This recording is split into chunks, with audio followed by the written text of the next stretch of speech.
Hello, Internet. I'm Matt. And I'm Monster Punter. And this is the Parallax Scrolling Podcast, where we give you our perspective on video games and the news that affects them. Oh, man, oh, man, oh, man, oh, man, oh, man. Life's been rough lately. Life's been brutal. It's been a crazy time. I really want to say more about that, but like I said before in the last episode, there's just a lot I don't want to get into, and it's just not getting easier. So just bear with me, folks. I'm trying to be there for you, but bear with me. Hopefully we get through this soon. And, and things will get better. Yeah. In the meantime, we have video games to console us and get us to anyway. Yeah, attempt to console us. Like Chained Echoes, for example. Ooh. I am getting near the end of it finally. But I kind of made the decision that I'm not going to pick this game up again. So I'm going to take my time to complete it. I'm going to 100% this thing as much as I can. There's a lot of great things about it, but there's also just enough hiccups and annoyances that I don't want to continue to go through it again. Also we talk further, okay. I do want to point out that you talked about games that are consoling you, and right into a game that's about chains. It's also about echoes. I know, but I mean, are chains really consoling? If I can chain some sweet combos. Ooh, that's touche. Okay, yeah. Touche. Yeah, I gotcha. Other than that... I apologize to the listening audience for my stupidity just now. Actually... I think they're used to it by now in episode 24.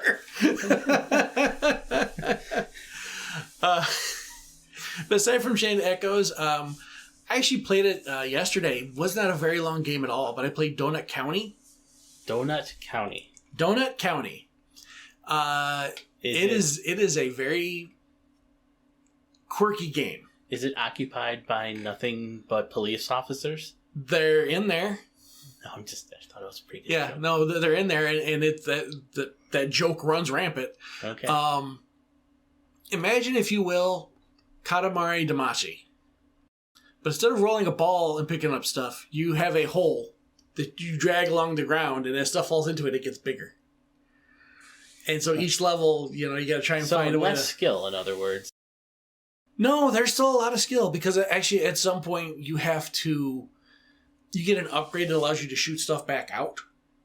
Okay. And so you have to use it to knock things down to get into the hole. So it's, it's actually pretty smart. It's actually well done. Like I said, it's not a very long game. I think I beat it in under 2 hours. Gotcha. But it's enjoyable. I started playing more Monster Hunter Rise, which is a fantastic game. I've also started to play Trails from Zero. I did not go to Trails in the Sky 3rd because I'm waiting for a special on Steam before I pay money for that game. Now I have to derail you once, like you derailed me. I got to derail you here. When you talk about Monster Hunter Rise, you just said it's a fantastic game. Yes. I want to go back to a conversation we had about 3 years ago. Yes. And how you didn't like Monster Hunter Rise at all. You are correct. Okay, I will not take back that conversation. No, I'm not, and I'm not saying that. I'm just saying, I wanted to recognize the growth you've had as a gamer, recognizing that you went from something you didn't like and found the enjoyment in it. Here's the thing. I'm still not a huge fan of the wire bugs. I don't know if the wire bugs are here to stay. We'll see. Probably not. In comparison to Monster Hunter World, I like Monster Hunter World better. Yes. Without a doubt. Monster Hunter World is a superior game in my opinion. That doesn't mean Monster Hunter Rise is not good. Or great. They're both 10 out of 10 Monster Hunter World, 9.0 to 9.5 Monster Hunter Rise. Okay. So I just wanted to run that by you because it's been a bit. So. And it's better now that I'm not playing it on the Switch as much as I don't hate the Switch by any stretch of the imagination, but for some reason it feels so much better. For certain games, it is not the platform. It really isn't. Yeah. So, anyway, sorry. You were going about Trails of the Sky. Trails. I'm not going to buy Trails in the Sky 3rd because I don't want to pay $30 for it. I'm going to wait for a sale. Okay. So I started Trails from Zero. I'm not playing it a ton right now. I'm playing that on the Switch, actually. Mm-hmm. And it's a pretty nice looking Switch game. There's been a few performance issues that's really strange. Yeah. But the biggest thing that affects me is the fact that all the voices are Japanese. I like dubs. Kill me in the comments if you want, everybody. Kill me in the comments, but I'd rather have That is Monster_Punter at Twitter. I watch anime subtitled if I have to. I will watch a dub if I can. I will play games dubbed if I can. Trails from Zero is not dubbed, but they gave me an option to turn it all off. So I turned it all off. And you know what? Honestly, it's not a big deal for me because I just got done playing Trails in the Sky 1 and 2. No voice acting except for in the battles. And only ever occasionally in the battles. So I'm kind of used to it being no voices whatsoever as it is. Yeah. So when I started it and I was like, oh well. Oh, wait, I can turn it off, and I went into the menus. I'm like, okay, off it goes. So that reminds me of Shining Force 3, because nobody ever talked except in the battle scenes. And do you remember? Now, let's be fair. We love that game. I think that's safe to say. We love Shining Force 3. Yes. Do you remember how terrible the main hero's voice was? Okay. Okay. Rain thunder. Let's get one thing straight here. Okay. 90s voice acting left a lot to be desired. Right, but I think that was actually, and not to slight anybody, but I do think that was a Japanese voice actor trying to speak English in that line, and it was just the way he says it is so rough. And you know what? It's a lot of the Japanese games that had horrible English dubs. And you know the whole thing with Jill Sand. Yeah, they made them slow down their speech so much because the Japanese directors couldn't understand them, even though people were talking at normal speed. Right. So they thought that the American audiences wouldn't understand what they were saying, so they had them slow it down. Yep. And they got some of the most comical. You almost became a Jill sandwich. Jill sandwich, man. Yeah, no, it's rough stuff. ICG over there. That's suffer like G did. Welcome to die. Yes. Oh gosh, stuff like that. We could probably just do a whole podcast episode on bad voice acting from the 90s if we needed to. Oh, dude. You know what? Speaking of bad, not voice acting in this case, but just text. Yeah. The game, I can't remember the name of the game. It was a Sega Genesis game, but it spawned the All Your Base R Belong to Us. Yeah. They re-released on Steam and they fixed it. I'm so mad about that. It's like, you don't fix it. That's the way it is now. That's messed up. That's just wrong. Like the memes from the 90s going away. All Your Base R Belong to Us. That was the trap remix was awesome. And if you ever heard that one, no, it's just all your base. Oh yes, base.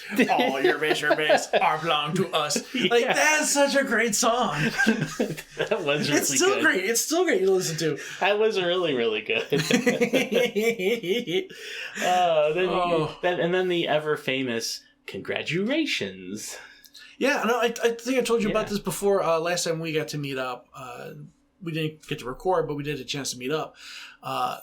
My brother had Karnov for the NES, and I remember watching him play it and beat it, and I was so excited for him. And then we watched the victory screen. It's just a black screen playing the title theme song. It just says congratulations. Yep. No S on the end. It's just congratulations. Here's the funny thing about a lot of those games from the 80s and early 90s. There were tons of games where your victory screen was just congratulations, and then it went to the main menu again. Oh, there was one. I wish I could remember the name of the game. But it's an NES game. You win. You get the brief little, ta-da, you did it. And then it says game over, and you can't go back to the main screen. The only way to start was to either hit the reset button or turn it off. Speaking of pushing the reset button. Yes. I love the fact that video game consoles nowadays have all the resets and everything you need built into the, into the controller. You don't have to go to the console anymore. I, yesterday, went to Disc Replay, and while we were there, me, my brother, and nephew, my wife... real quick, you should explain for people who may not be in our area what Disc Replay is. Okay, Disc Replay is a buy, sell, trade. They do music, movies, video games, things like that. Yep, so retro store. Tons of retro in there. Yeah. So we walk in, and my brother sees Kaboom from the Atari sitting in the shelf, box copy. Okay. He points at it, he's like, yeah, what do you want to do? You want to get that for Dad? Like, okay, we could do that. I didn't want to pay $20 for it, though, so I started fumbling through their loose Atari games and found it for $2. It's a pretty beat-up looking cart, but it works, so who cares? So, found it for $2. We found some other games, bought 4 games and $10 total for Atari games. Space Invaders, Missile Command, Combat, and of course Kaboom. And then we knew that we had an Atari. I have an Atari. I think it's in that closet right over there. Okay. But we don't know if we can hook it up to modern TV. So what I ended up doing is I spent $80 on a Retron console that you can plug all the Atari games into, and we bought a controller that has a little like paddle. We call them paddles, but they're just like a little disc that you spin around. Yeah, it's a twisty knob. Yeah, twisty knob. Twisty knob with a button on the side. Yeah, and it was good for Kaboom. And so we bought that. That controller was $30. I couldn't believe it. Expensive. It's a retro store. It's But anyway, we bought the console. We bought the games, and the controller. And I was thinking about keeping it for Father's Day and giving it to him then, but he's been having some health issues lately. So who knows? Give it to him now. Yeah, so we gave it to him now. I kind of want to talk to my dad about that, because my dad spends a lot of time watching TV. Mm-hmm. But I remember he used to play video games too. I don't know if you knew this. There was a game for the NES called Gogol 13. Yeah. Which actually I found out later was based off an anime. Yep. I did not know that. But the anime is based off of James Bond. So my dad liked it. My dad would play it. And it was just, it was like his favorite game to play on the Nintendo. And I remember the one day we found out that he lived up to the Gogol 13 James Bond name. And there was a hotel room and a window and shadows and lights. It was like, oh yeah, we're doing that in the middle of the afternoon. Okay. Yep. But the whole 80s was a different time. But it kind of makes me wonder if I should go back and ask my dad, hey, I still have my classic NES Mini. Yeah. I kind of want to ask him, hey, would you want me to set this up so you have something to do during the day instead of just sitting here watching TV?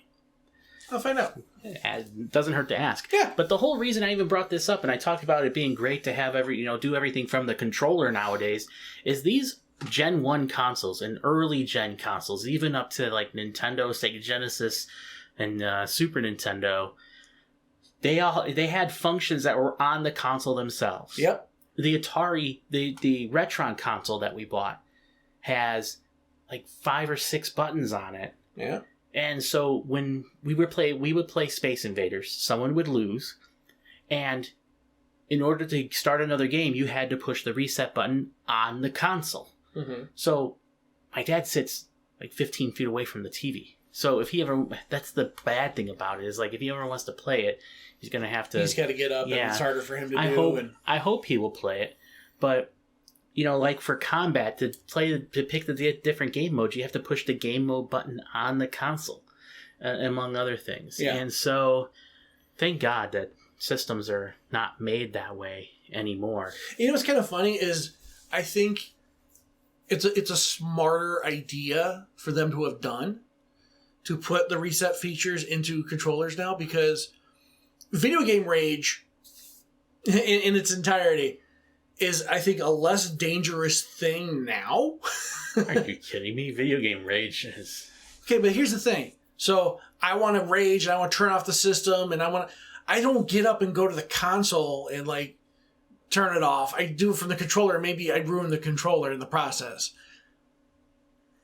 When we were kids, you wanted to get mad. First, you couldn't throw the controller because you had a chance of the wire snagging on, like, the lamp or something, spinning around and hitting you in the face. You tried to go, like, I'm going to go angry, reset the system or whatever, and you risk slapping not only the machine, but the game.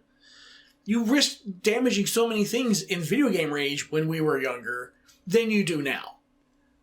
But we also had tube TVs, so if a controller hit the TV, it didn't destroy it. If a controller hit the TV, it would bounce off the TV and come right back at you, yes. Speaking of TVs, yeah, or maybe in this case, lack of TVs, next week, PlayStation VR 2 comes out. Yep. I'm going to get it. Okay. So when we get next to do the podcast, we will have our thoughts and how we feel about the PlayStation VR 2, because we will be playing it here at the house. I will be vomiting at some point. You can vomit into your shirt. Or vomit into the headset. It doesn't cover your mouth. So I'm going to make it. I'm going to pull it down and... You know what? We may have a solo podcast here from now on afterwards. It may be just the Monster Punter show. Oh, you could clean it out. You just have to deal with... After I clean you out. Oh.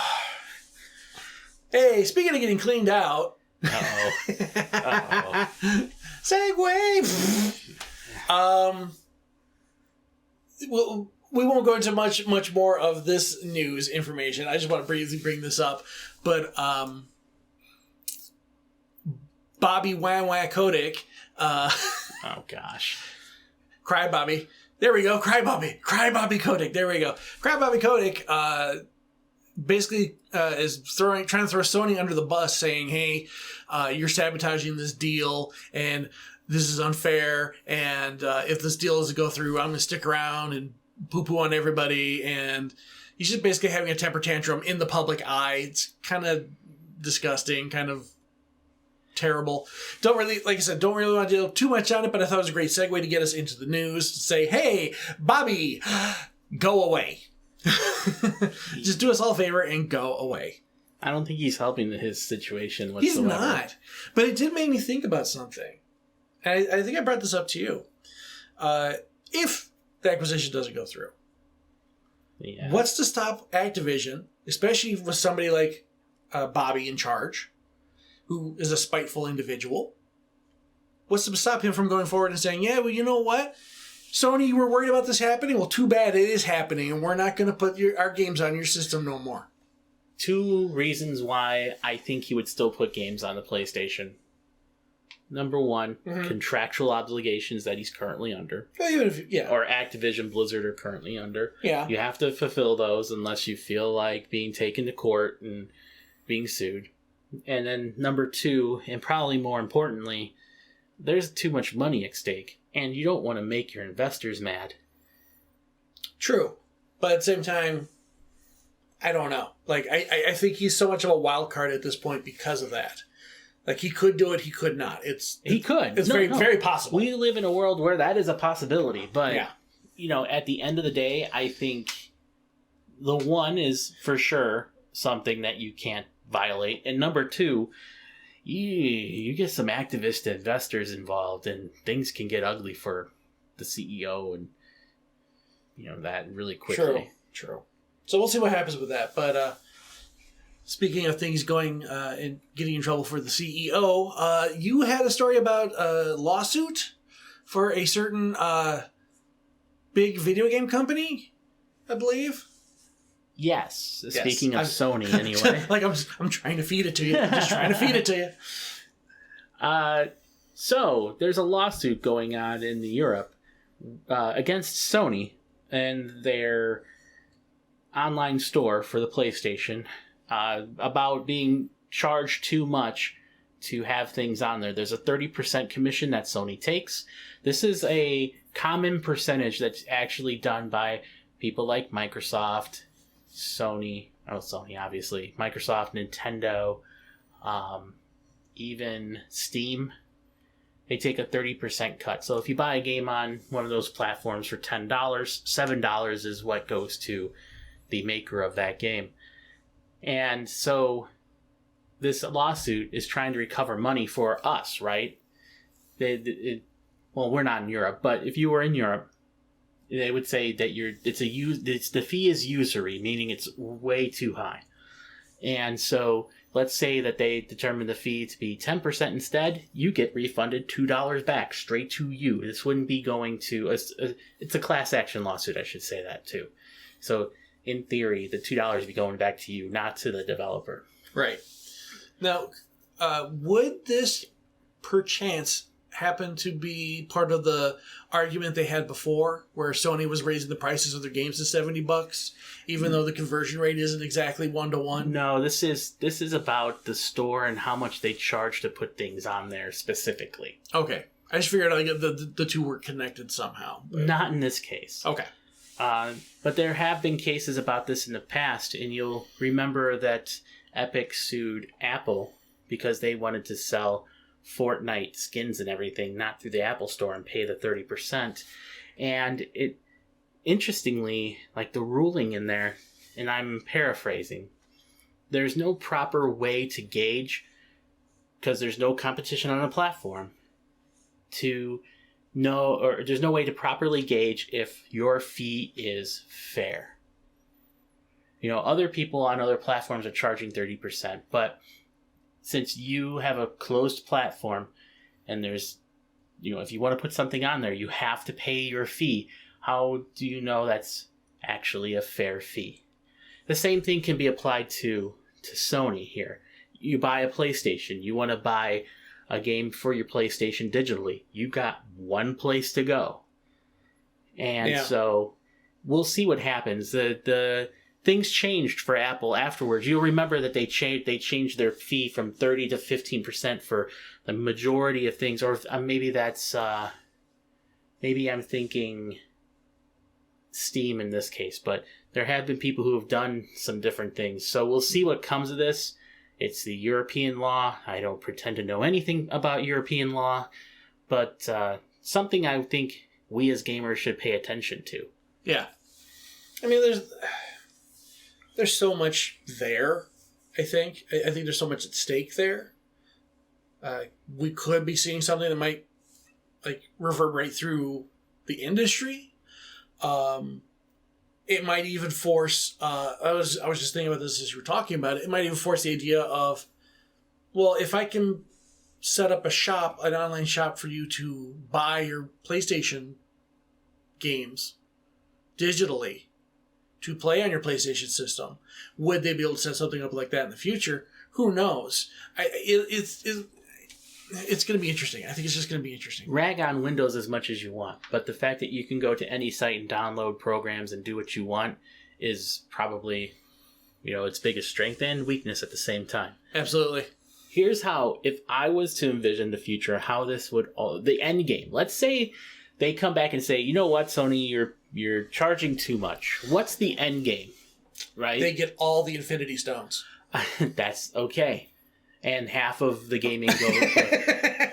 What if Thanos snapped his finger and Sony was the one to go away? Then Korg wouldn't have had anything to play. Half of Nintendo would go away? Or half of Microsoft in this scenario? But would it? I mean, that's the question. Or maybe Bobby Kotick would go away. It'd sell for half of Bobby Kotick.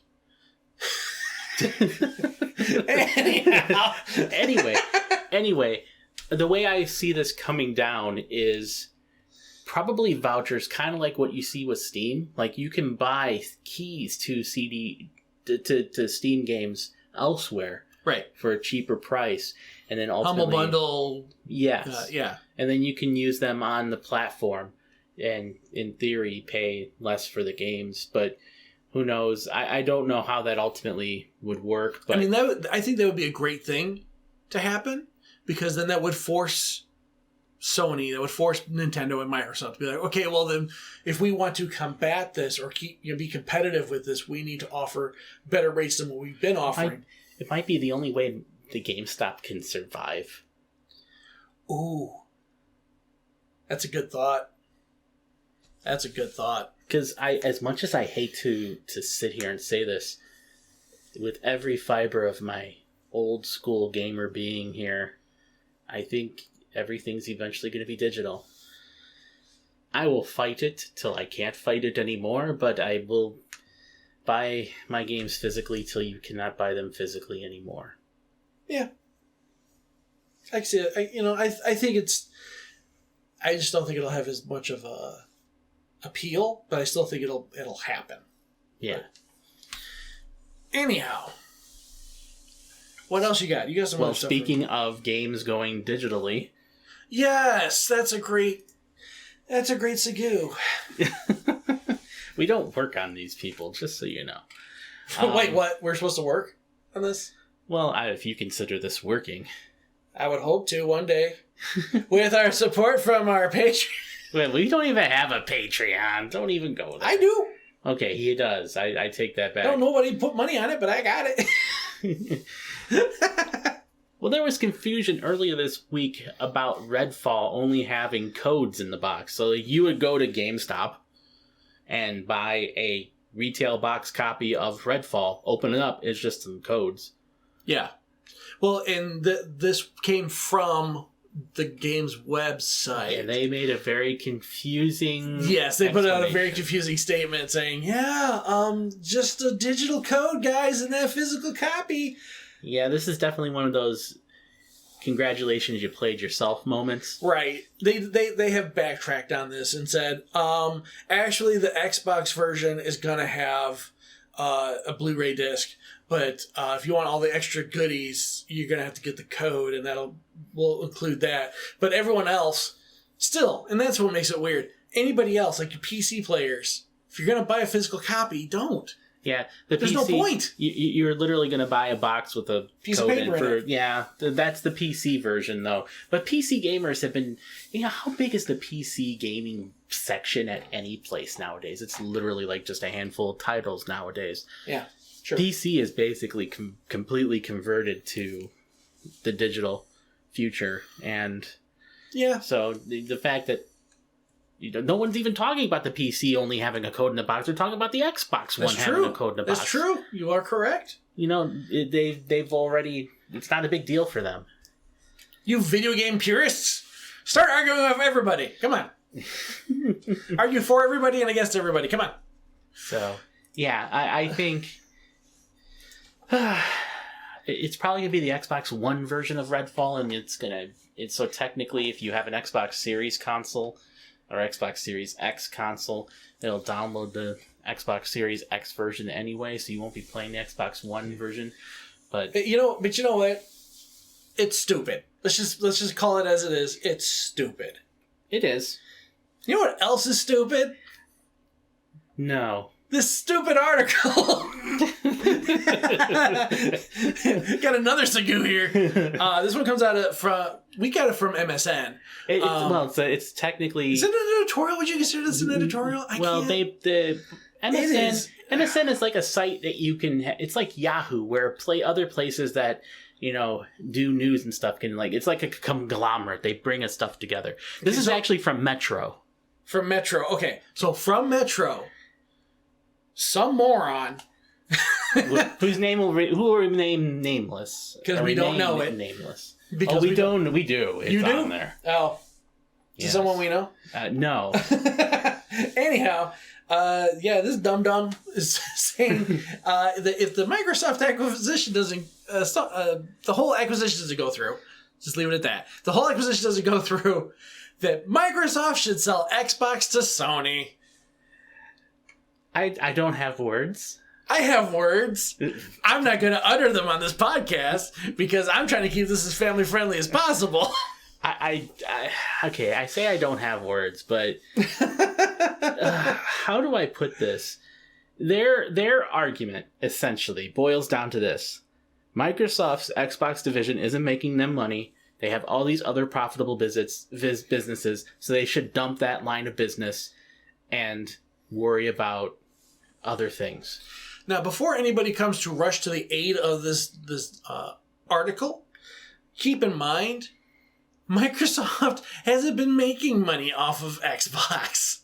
It has not been their big money maker. They have made money in certain quarters. But it is not the thing that they lean on.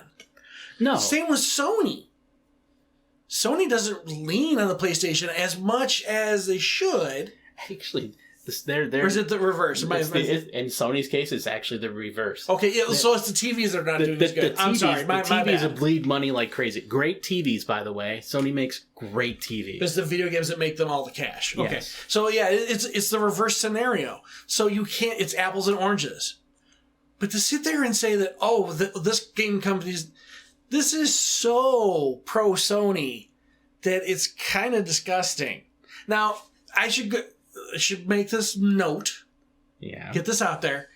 I am not pro Sony. I am not pro Microsoft. I am not pro Nintendo. I am not pro PC. I am pro game.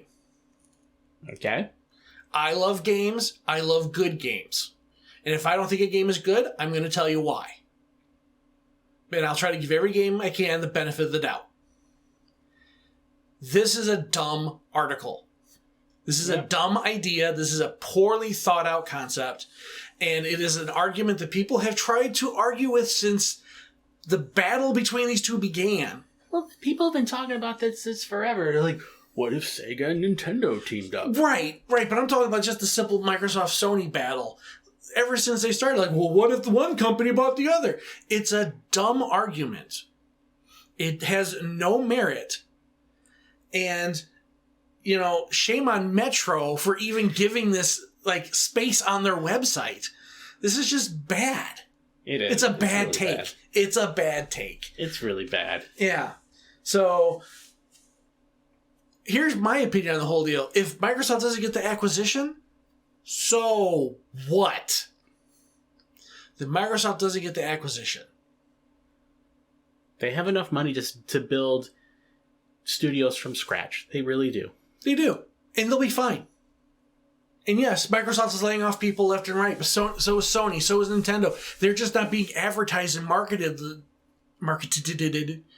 Like, I got words. But they're not being marketed like they used to, or announced like Microsoft is. I do believe that Microsoft is like the target of a lot of ire. There's been a big conflict between Microsoft and the East for a long time. I think just recently has Microsoft even started to make a foothold with the Xbox in Japan. Like, they don't sell well over there. No. And initially, I don't know if it still is the case, but initially it was because it was a Western video game market. Now, we're talking relative numbers here. Right. Relative numbers being what relative numbers are. For instance, a 100% increase is if you sold 2 copies of a game versus 1. So, relatively speaking, you sold 100% more copies. It's just me, which you only sold 2. But, yeah, relatively speaking, they're selling the Xbox Series console is on track to become their most successful console over there. The 360 was their most successful beforehand. The Xbox One sold like 100,000 the whole lifetime. Right. And I think the Series console is on track to eclipse what the 360 did. Now, the 360 didn't sell fantastic over there compared to everywhere else. Right. But considering things how they've been, I think if they can beat what the 360 did over there, Microsoft will consider that a win. I think so too, and they should. But I definitely think it's been for a long time. Been for a very long time. Who are the major contenders back when video games first originated? Especially here in the West. It was Atari, and then came Nintendo. Really kind of the big, the major, I'm talking like the big dogs. There was a whole bunch of people, but I'm talking like, television, ColecoVision, sure. But Atari, and then Nintendo. And then it became Nintendo and Sega, and Atari was kind of there. And then it was really just Nintendo and Sega for a long time. And then, oh no, Sony jumped in the mix. Nintendo, Sony, Sega. Japanese, Japanese, Japanese. Yes. Then came Xbox. Yes. It was like the Americans deigned to step into the video game market for something that they've had a foothold on for so long. So I can feel the pushback in that, you know? And I'm not saying whether that's right or wrong. But I just think like we're getting to a point now where we need to stop with this kind of mentality and just pro game. That's it. You know, that's my take. That's my take. Pro game. I don't blame you. Here's my take on this. Okay. And I'll sum it up in just one simple, easy sentence. Or statement. I thought that was it. I was trying to paraphrase for you. If you think all the regulators are going ape about Microsoft acquiring Activision, if this ever comes to pass, it's going to make Activision Blizzard look like child's play. Yeah. Sony acquiring the Microsoft Xbox division. Oh my God. Yeah. The regulators would be like, what the hell are you guys doing? Yeah, it's going to be bad. So, to answer this reader's remark, because apparently this is something that a reader proposed to Metro. So to answer the reader, shut up. Oh gosh, I don't know if I'd go that far. Just shut up. Shut up and sit down. Your idea is crazy, and it's not going to happen. Have a good day. What if it's like some 5-year-old? Okay, it would not be. If it was some 5-year-old, it would not be as written as eloquently as it was. Well, it's this person who works for Metro. They're. Which honestly, reading the article, it honestly felt to me that they were saying like, "Oh, reader," but it was really them. They're like, "This is my idea."